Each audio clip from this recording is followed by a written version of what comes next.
Hey, what's up, my Radical Squad? My name is DelmarshaeWalker. Welcome back to my channel, and I hope everyone is doing great today. If you watch any of my videos when it comes to relationship between men and women, you know how I feel. My beliefs in relationships and marriage is biblical based, is God's based, Christian based, and I do believe that men and women need each other.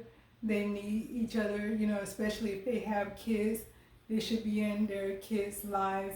I do understand that sometimes things happen, things go wrong, and it doesn't work out the way you may want them to work out or they should work out.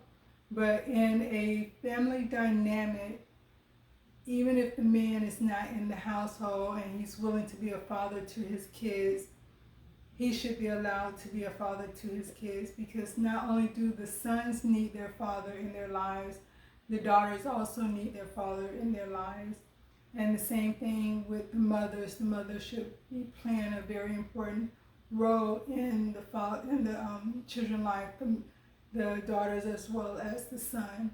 And unfortunately, a lot of times when it comes to parenting, we're working off of bad parenting ourselves.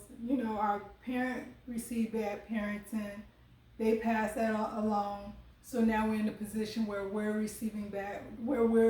giving bad parenting or being bad parents to our kids, or giving bad parenting advice to other people, because sometimes, especially with social media and with young girls, sometimes they don't have a great role model in front of them, and they look towards the internet.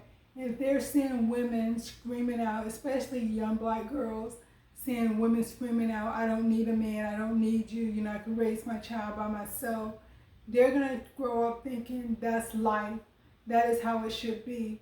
And so even if they run into a situation where they have a good man who will be there for them and their child, they're going to be looking at, "Well, I don't need you, I just need the check. Just give me the check, forget you, I take the baby and the check and leave you out there, and you don't even have to come by to visit the child," because that's what they're seeing on the internet, and that's what's being promoted on the internet towards the black culture.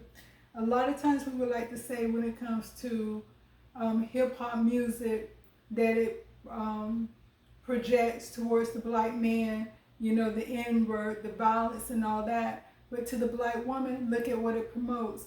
You can be out there, sleep with this man, that man, whoever. You get pregnant, just get a bag from him. That's all you need him from, just get a bag. Lay down with him, get a bag. Lay down with him, get a bag. That's what's been promoted to young black women. So when you sit here and look at this, it's like, what direction do we want our youth to go? Our young black men as well as our young black women. What direction do we want them to go? Do we not want them to pursue relationships that's going to turn into marriage, that's going to turn into a successful family? If you have a family unit, you're more protected, you're more safe, and you could grow quicker. It says in the Bible that, if somebody breaks into your house and it's just one person, it's easy to tie that person up. But it's harder to do it if there's more than one person there, because they're going to have to try to subdue two people. They don't say it exactly like that, but it is in the Bible where it says that two is better than one. And so you cannot make a child unless you have two, a male and a female. So if you feel that it's not necessary to have a man to help you raise a kid, then get pregnant without the man. If as a man you feel like I can have a child without a woman, produce a child without a woman. But until you get to that point, y'all need each other to even produce that child that now you're arguing over, or you're saying that he's not a good father or she's not a good mother. You had to come together as man and woman at some point to produce that child. So you need to think about who you're having kids with. And I said that to myself as well, because I didn't go the traditional route, the route that I would have preferred to go through to have a child. But at the same time, I did everything I could to have my child father in his life. Father didn't want that, but it wasn't on me. So, it's like you learn, you grow, and then from your experience, from your life experience, hopefully you go out and you purvey some good information or try to lead people in the right direction and not in the wrong direction based on your life experience. And that's what I try to do.